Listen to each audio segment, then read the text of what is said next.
14 জন বন্ধু একত্রে ঘুরতে বের হয় আর তখনই শুরু হয় বজ্রপাত।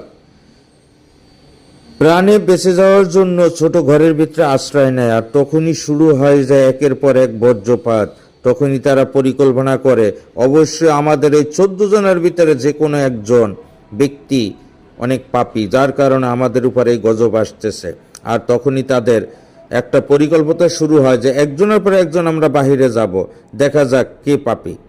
এরকম একের পর এক 13 জন চলে যায়।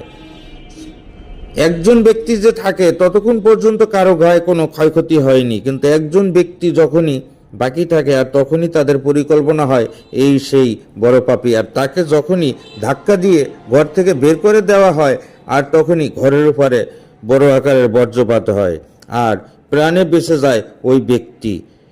সবাই ভিডিওটি শেয়ার করুন। আল্লাহ সবাইকে মাফ করুক।